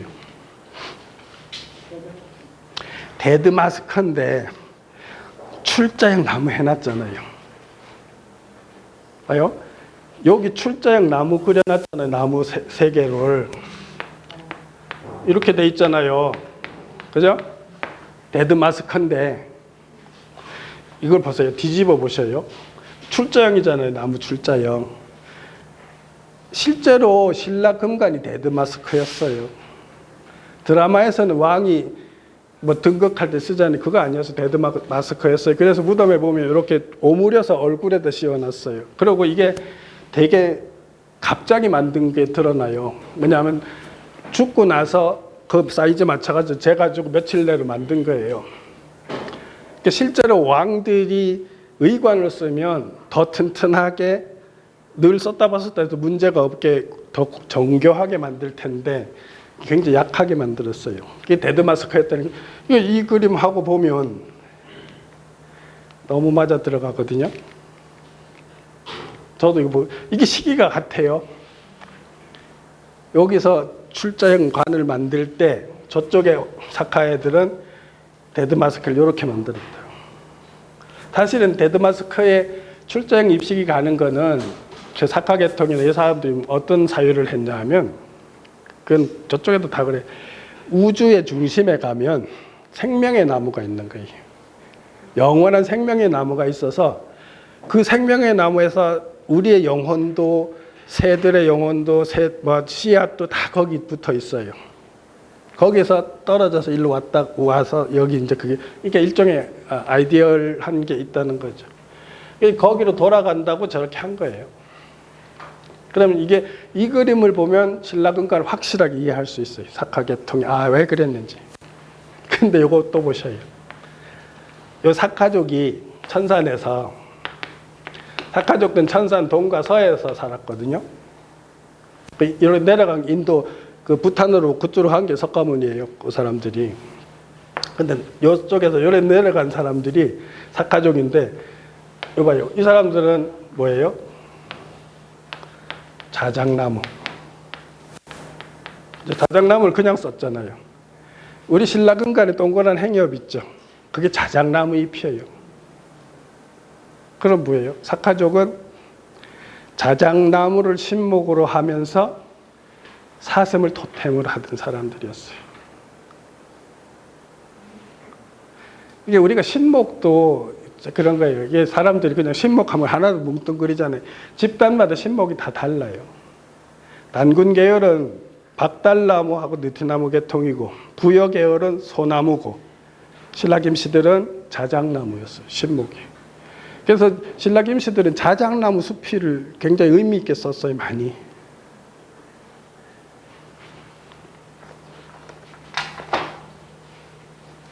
그러니까 제가 이렇게 간단하게 보여드리지만 제가 공부하면서 늘 느낀 건데 공부는 자조 싸움과 상상력 싸움이에요. 자를 얼마만큼 많이 묵을 이렇게 분류하고 계열화하고 할 수 있는 능력, 그게 공부를 승부를 가르쳐. 자꾸 모이면 이 지금 백목이잖아요. 자작나무가 백목이거든요. 한자로. 근데 일본 사람들은 이걸 신라를 시락이라 해요. 이게 백목이란 소리예요.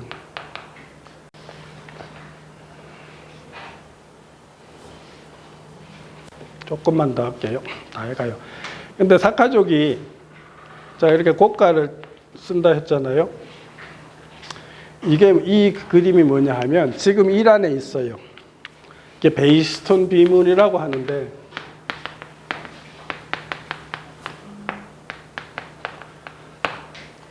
페르시아 왕이 페르시아가 여기 있으면 이 가스피아를 지나서 이쪽 동부 지역을 공격해서 작은 나라 왕들을 다 잡아왔어요. 그 여러 나라의 소국의 왕들을 잡아온 걸 기념하기 위해서 그 비문을 만들었는데 복식을 보면 똑같지 않고 이 사람만 곡갈모자를 썼죠. 보세요. 자세히 여기만 이렇게 썼잖아요. 모자를 다른 사람 안 썼잖아요. 무슨 중앙아시아 지역에 살던 사람이라고 해서 다 고가를 쓴 게 아니라는 거예요. 요 밑에 뭐라고 써 있냐면 사카 시쿤왕 이렇게 써 있어요. 그러니까 이 모자가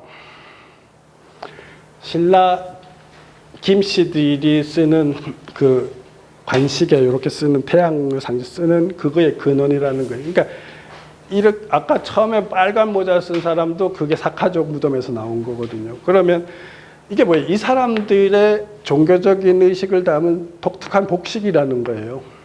그 복식이 한국 동남쪽까지 들어왔다. 그러니까 한 가지만 얘기하는 게 아니라 아까 다양한 걸 다 연결해서 봐도 설명이 된다는 거죠. 그러니까 기록상 신라 김씨들이 사카족이다 이런 게 없다고 해도 그 이렇게 쭉 아까 그 잘제리종이라고 하는 데서 단서를 잡아서 사실은 저건 있어요. 강단사학에서 어떻게 처리했냐 하면 진평왕 때 이럴 때 보면 신라 김씨 자기들이 석종이라는 의식을 가졌던 표현이 있어요. 석가족의 종족이라는 표현, 그 석종 의식이라고 하거든요. 근데 그걸 자꾸 불교의 권위에 가탁하기 위해서로 그냥 치부해 버렸어요. 학자들이. 그게 아니라는 거예요. 지금 DNA 조사까지도 지금 다 나오거든요. 그래서 보세요. 저렇게 이렇게 쓰는 게 사카족들의 독특한 복식인데 여기가 태양이라는 거예요. 이 꼭지가. 그래가지고 요게 지금 당나라 때 장해태자가 죽어서 사신들이 왔는데 여기 신라 사신이거든요. 그럼 얘만 이렇게 작은 곡간에다가 이렇게 깃털 꽂았잖아요.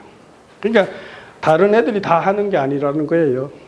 그러니까 저렇기 때문에 중국에서는 뭐래요? 곡갈 모자를 쓰는 한인 그래서 변한인.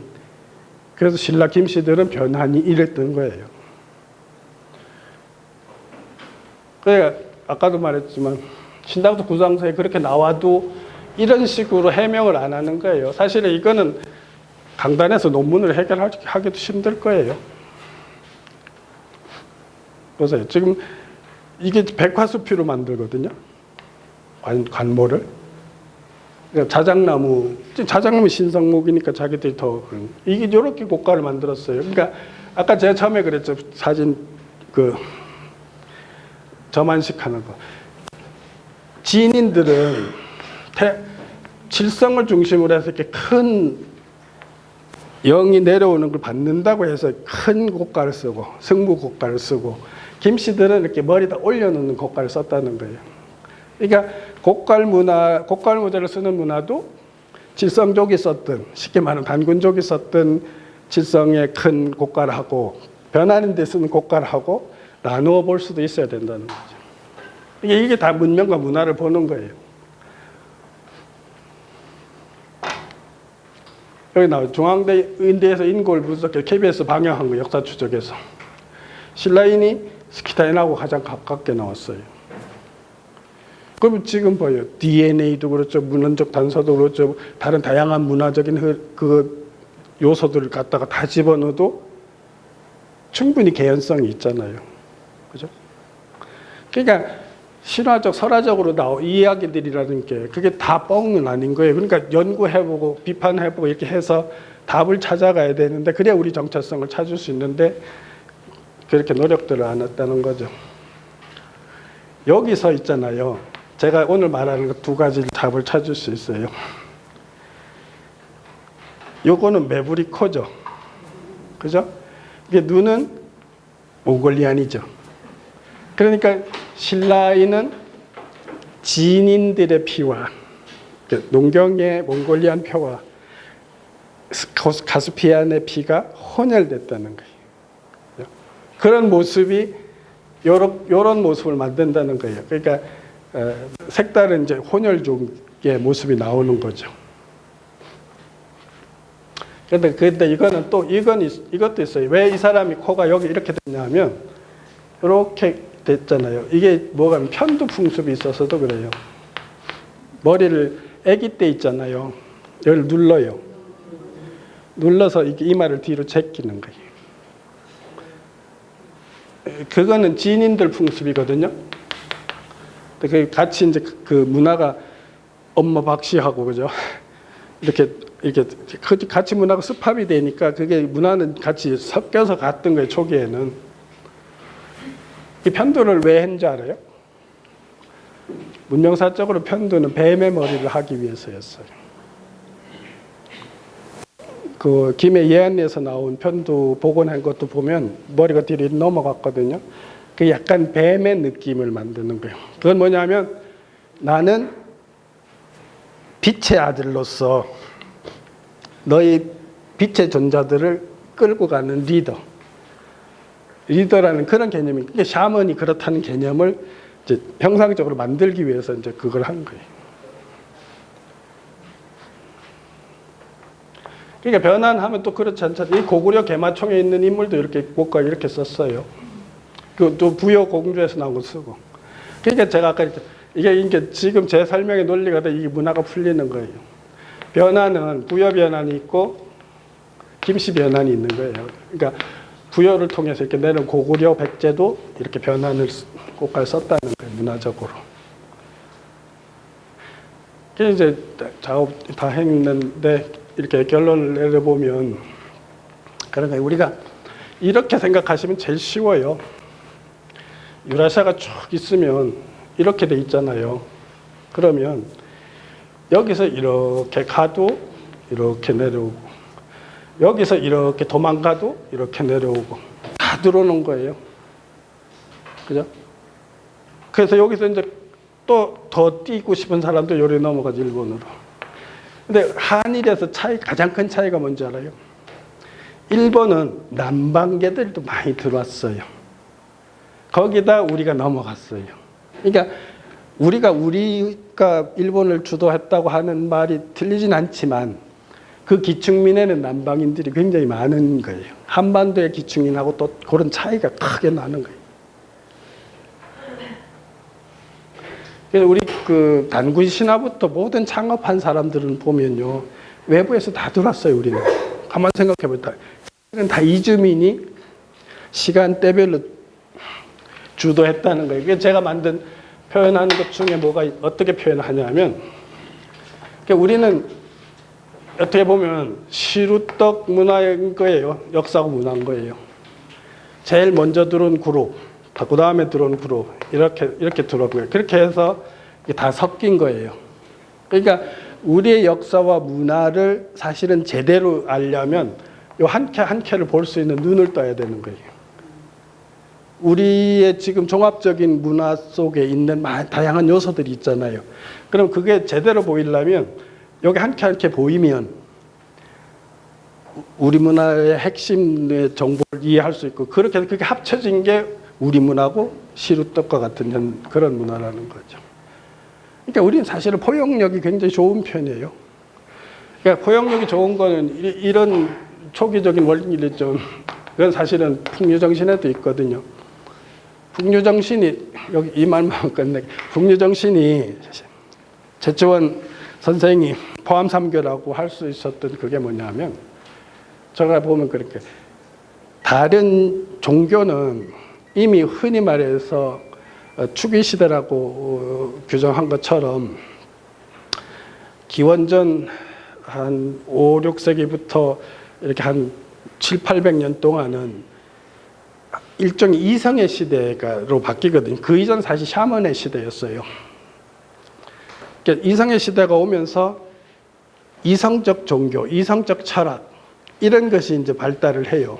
그러면 이성적 종교가 나올 때는 자신의 종교를 합리적인 구조를 가지고 설명하는 틀을 만들어요. 그런데 그 이전에 우리가 깨달음이나 하느님을 존경하면서 오는 보이지 않는 세계와 소통하면서 만든 종교는 이게 일종의 날것의 종교인 거예요.